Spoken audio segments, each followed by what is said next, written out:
Aloha, everybody. Welcome to the CANA Connection Podcast. On today's Spotlight edition of the CANA Connection, our co-hosts, Jack Murray and Kassie McRostie, are going to be talking with new CANA and new member to the team, CANA, Lisa Bodine, and she is a principal database engineer, correct? That's correct. At least I hope so. Welcome, Lisa.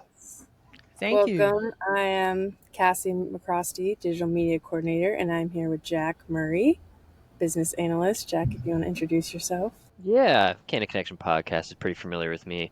I've done a bunch before, but I'm Jack Murray, Business Analyst. Like Kassie said, I'm also a project lead and the market lead for our esports market, which has some interesting stuff coming up that we'll see later on. But for today, it's great to talk to you, Lisa, Kassie, and Koa. I'm excited about the conversation. Yes. So we have Lisa here. Thank you for coming on. I'm excited to talk to you. If you'd like to give the people a quick overview of yourself, your position at CANA, and just kind of how you got here too. The people. Who are the people? Anyway, so quick overview. My name is Lisa Bodine, and I am a principal database engineer. Joined CANA in July of this year, 2023. I've been working in the data space probably most of my career, coming up on 3 decades. So I've moved, from the traditional DBA role, SQL, Oracle, into different aspects of modeling, designing, architecting. Data engineering is kind of like a new term for things. But I would consider myself like a data unicorn because I've touched so many different pieces of the technology. And, I kind of live and breathe in the data space. So that's me.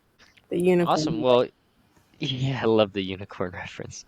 Well, you kind of took us through the journey of ending up here. So what is the most surprising thing that you've seen throughout your career? Like, what was the biggest turn, if you had one, that something happened and you're like, oh, I'm going to be a data engineer now?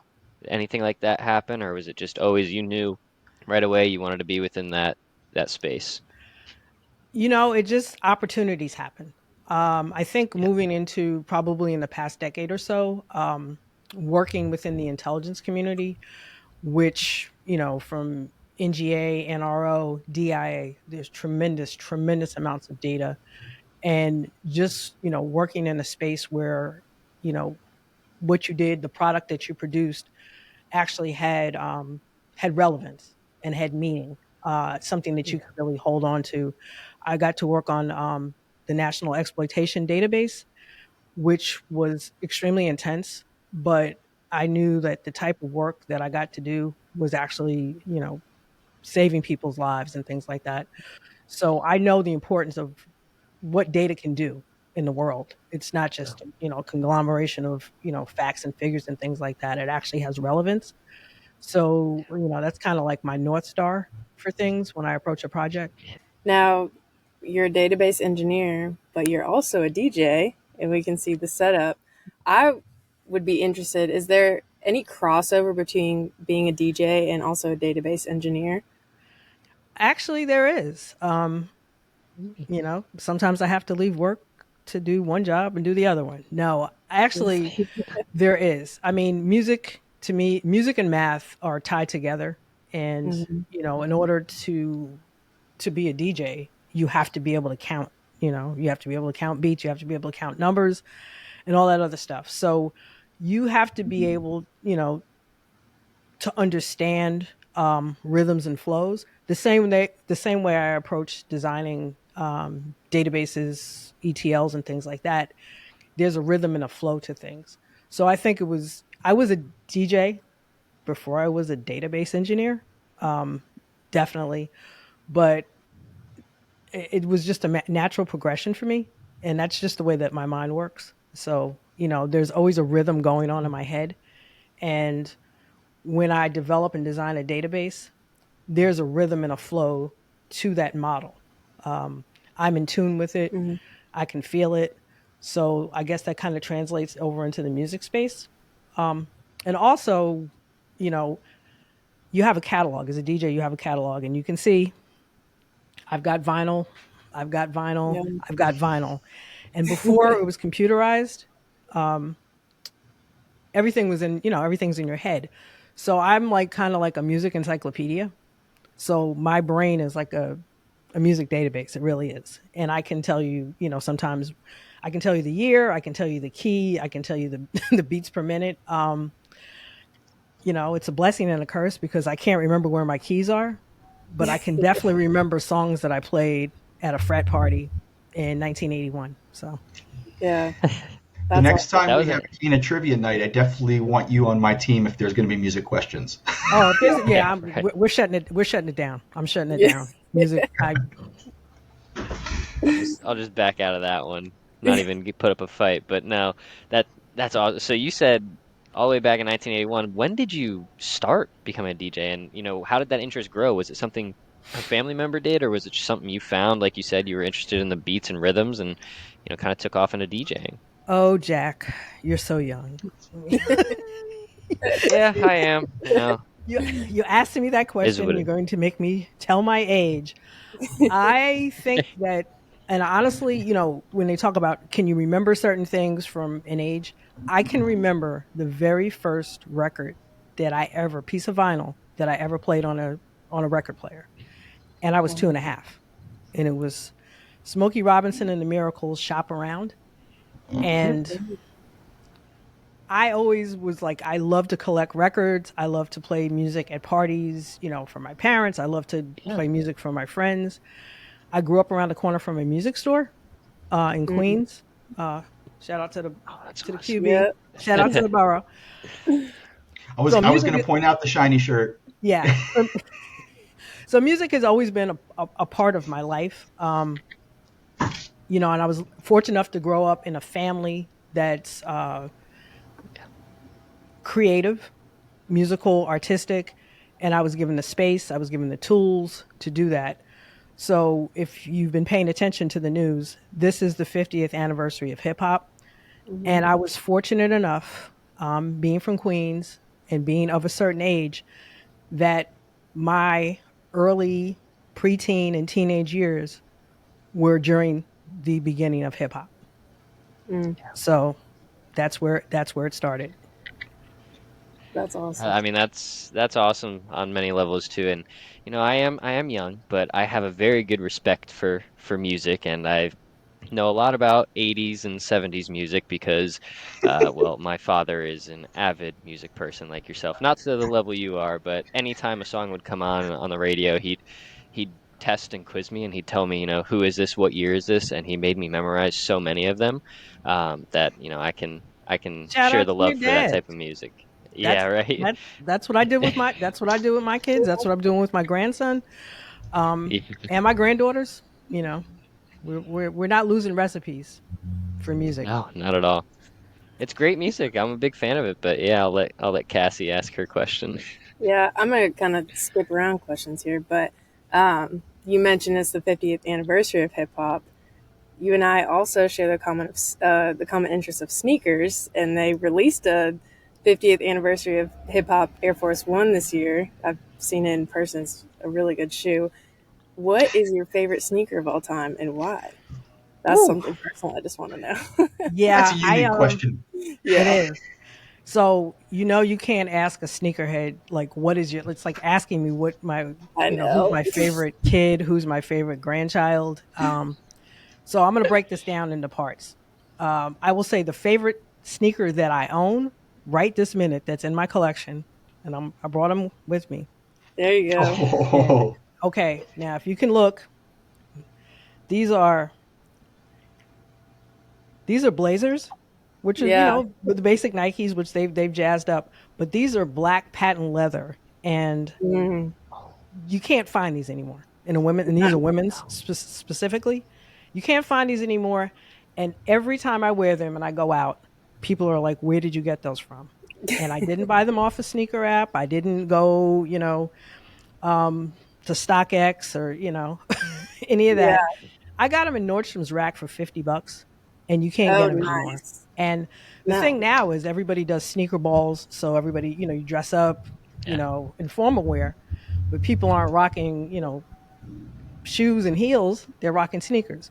So these are like my little black dress sneakers. They go anywhere and everywhere. And every time I wear them, people are just like, they go crazy because they have that little bit of subtle bling to them. And black on black is, that's the thing. Yeah. Now, The patent leather is my favorite sneaker of all time. I would have to say I have two. One is Nike Cortez. Because that was like one of my favorite pairs. And this goes back to high school when they came out. They're just classic. They're classic. Yeah. And you could do so many things with them. You could rock them, dress them up a little bit. You could go play handball in them. You could go party in them. You could run from a gang fight. Not that ever happened, but I'm from New York, so if you had to run, you had to run. Yeah. But they were just classic. And I had a pair of white ones, and I carried shoe polish with me. Really? Because we ride the city bus and the train and stuff like that. So like I was always buffing my shoes. You gotta keep them clean. And then my second favorite, the other one that's like this is 1 and 1A, are shell top Adidas Superstars. I just saw a commercial yesterday on them, and they went through the whole history in the commercial. And obviously, I'm from Queens. I grew up in the neighborhood next to Run DMC. I knew those guys. I know. And my Adidas is, like the fat laces, the shell tops, the different colors. That's just classic, and it's hip hop. Yeah. So it's also shaped. I was always a big Puma fan. Okay. Way back then. Yeah, the slide, the suede Clydes. I had a pair of those too. Suede Clydes were the beast, especially like the blue. Everybody had the blue ones, blue and gray. The Cortez, the Blazer, all those like laid the foundation for, the sneaker culture that we have today, for sure. So I'm like, Jackie, Kassie, do you have favorite sneakers as well? Yeah. I have. It's like picking your favorite child. You can't. It is. You can't. When I was a kid, even though I was around for hip hop and everything like that, but I don't know if they have a specific name. They were the checkerboard Vans. Okay. Yep. The slip-on Vans. Those were, I guess, they were skater shoes for skater kids, or like people who just wanted easy footwear to put on. Yeah. Checkerboard Vans were the cool thing for me. Yeah, that's a West Coast. Vans are more of a West Coast thing. They're kind of seeping over to the East Coast now. People are, starting to get into Vans a little bit. I'm an East Coast guy, but I always was like, those are cool. Mostly, I think I was just lazy and didn't want to tie laces and slide shoes on. Yeah, I was always the athletic person, so I didn't really care what it was. Nike, Adidas, those are my two favorite brands. I would get the newest and best athletic running shoe or training shoe. It didn't really matter to me. I wasn't too much into sneakers, but that's where I sit. Well, Shaq has taken over. Shaq has taken over the presidency of Reebok, so look out for those Shaq pumps to come back. Isn't AI the yes, AI, vice president?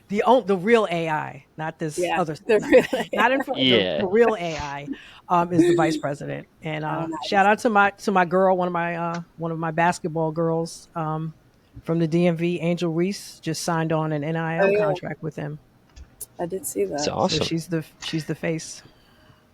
Speaking of AI, but new AI and everything like that, I'm bringing it back around to being a data analyst or data engineer and stuff like that. How is any of the new tech that's coming on? How is that? Do you see affecting your area, your area of expertise?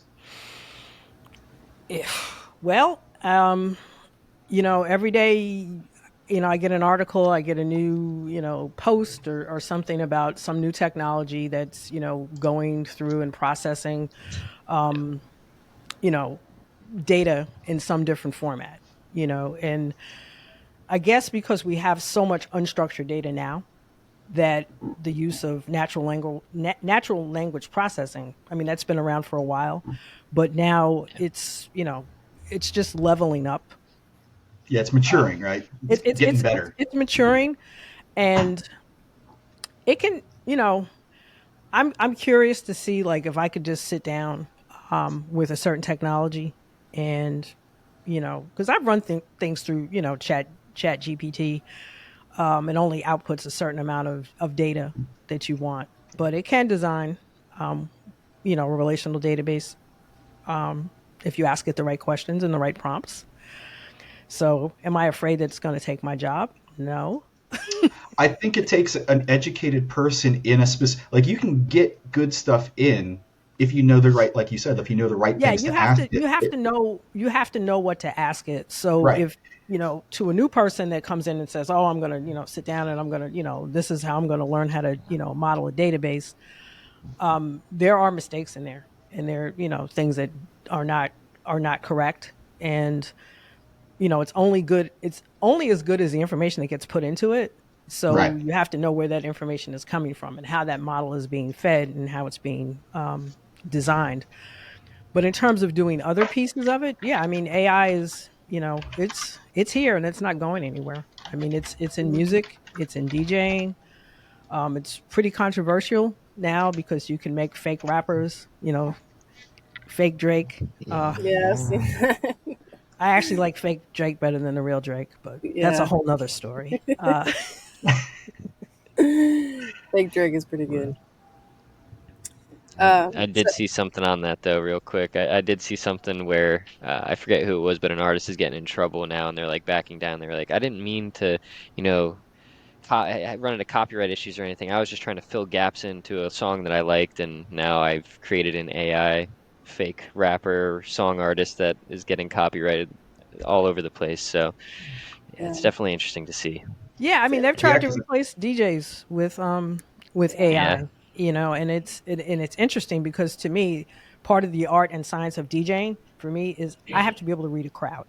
So if you can get a robot that's programmed that can understand people's, body language, the sweat that's coming off their brows, the way that they're, moving to a certain beat, go for it.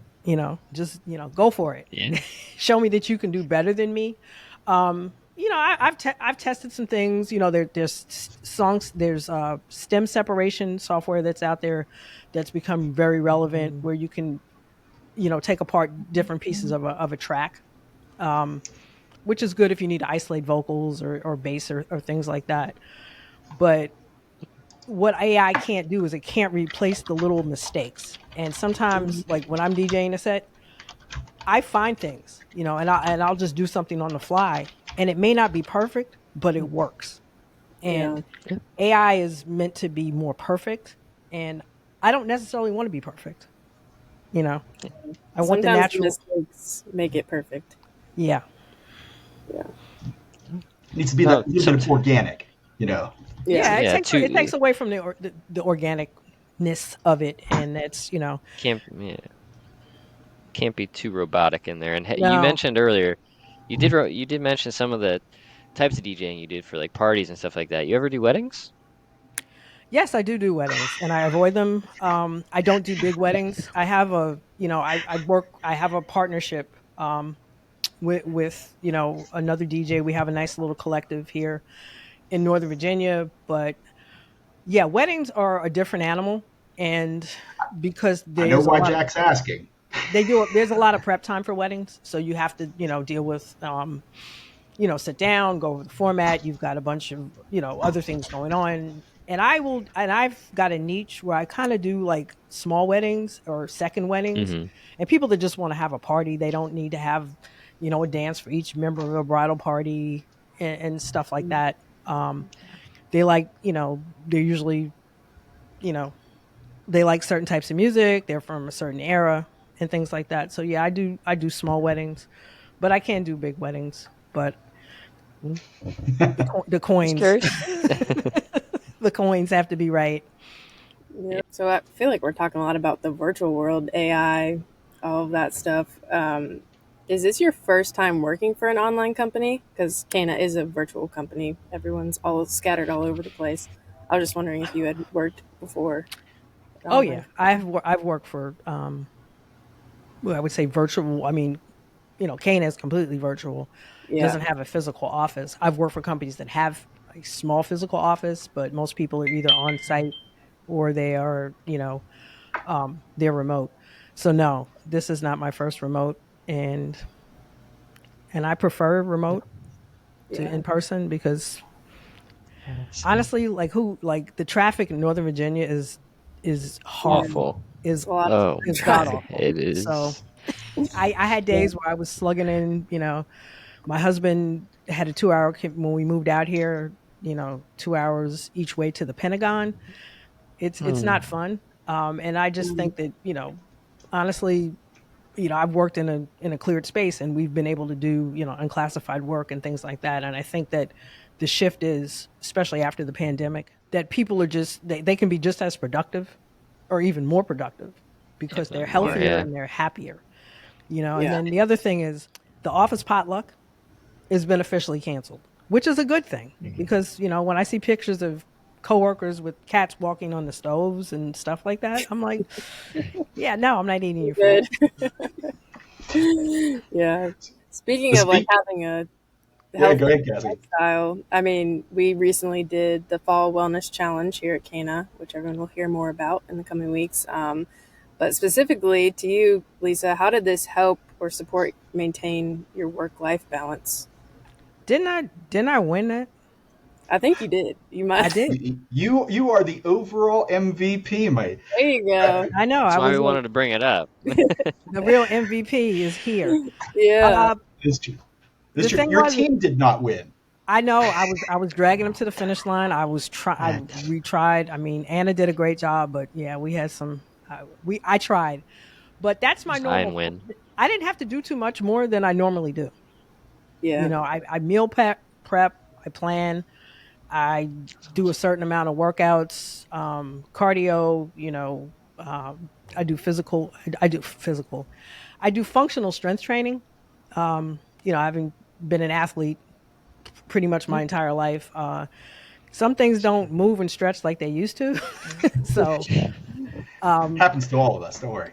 yeah, and I have a 2-year-old Mally Dutchie, and she has to be out and she has to run. So we get up and run every morning.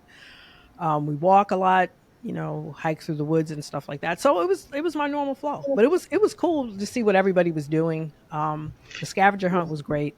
That was hilarious. Yeah, And that was the fun part. I got to connect with people on my team that I normally would not work with, which was good too. Yeah. That's one of those things with this being an entirely virtual company and the past few years being so difficult to get together for certain things and everything like that. But I will mention this. I mean, we do have a offsite coming up, hopefully in the spring here, if everything goes well and everything goes through and everything like that. Can't say when exactly, can't say whatever. But there may be a special award being presented to the MVP of the Fall Wellness Challenge. Just going to throw that out there. So you got that to look forward to. Plus, you get to meet all the team in person, or at least all the team that shows up.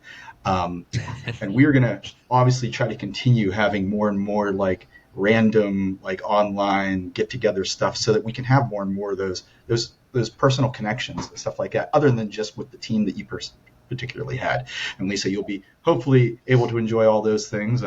I challenge everybody here, if you have not submitted a pumpkin for the October Pumpkin Challenge, as it were, to submit one over to Kassie. So she has some more pumpkins to add to our gallery. How many pumpkins art. do you have? Because I'm actually my husband is hosting his first Grandpa Sam. Kassie, can you say? I only have Pumpkin one. video. You only have one Only one? pumpkin? It still is. Nobody It else. still just is. All right. I've heard many people mention that they're going to do a pumpkin. Yeah. This weekend. this It's coming up this I have weekend. I have 6 pumpkins outside. We've got all the decorations. I've got cousins, grandkids coming over. We're gonna have pumpkins, and we're gonna have a lot of Awesome. Same here. So. Same here. It's this weekend. I'm glad you extended it. Everybody's planning for this weekend to be the Big Pumpkin Art Weekend, apparently. Yeah. You do it too soon, they rot out on us all the time. That's what happened the past like 3 years. But no. Yeah. Yeah, I think that's one Anyway, of the really cool things about CANA is even though we're a virtual company and everyone's all over the place, I think everyone makes an effort to really stay connected. Stuff like the Pumpkin Challenge and the Fall Wellness Challenge. So it's been really cool to see. Hopefully I'll see everyone's pumpkins, but connect during, especially the Fall Wellness Challenge. So.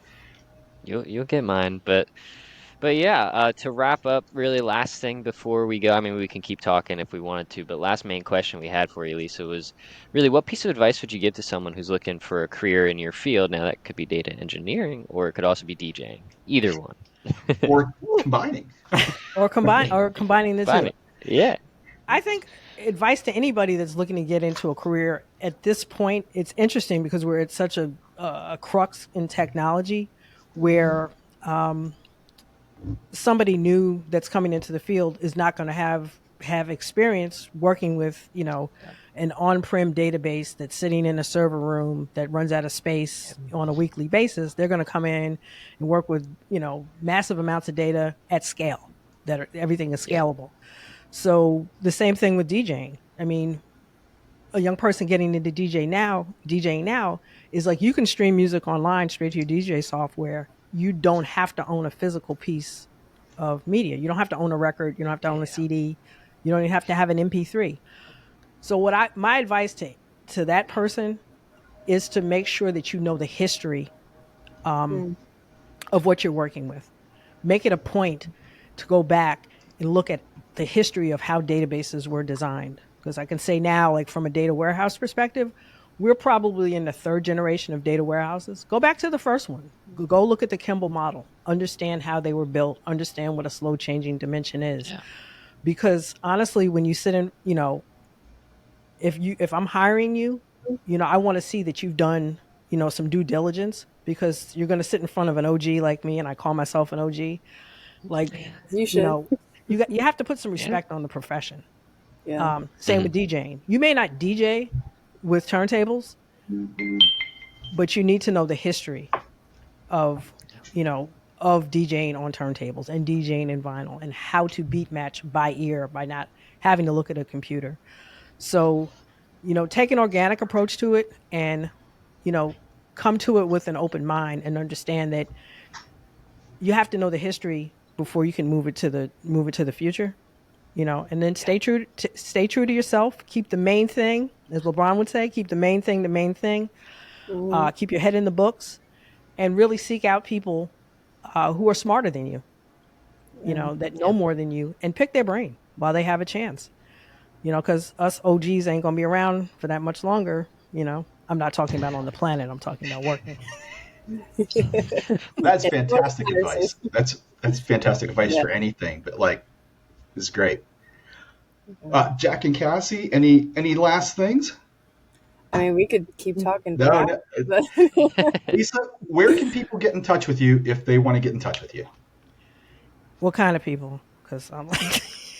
Let's talk about people who might be interested in more CANA engineering database stuff. I guess. What would you like people to know? Where would you like? Do you have an Instagram you'd like people to hit up, or a Twitter? Or anything My Instagram doesn't really talk about database stuff. I mean, you'll get you'll get pictures of my grandkids dancing, some DJ stuff, and then some food. Gardening. But no, I mean, for work stuff, of course, you can go to the CANA website and scroll down and staff, hit my picture and hit me up. I'm on social media, Twitter.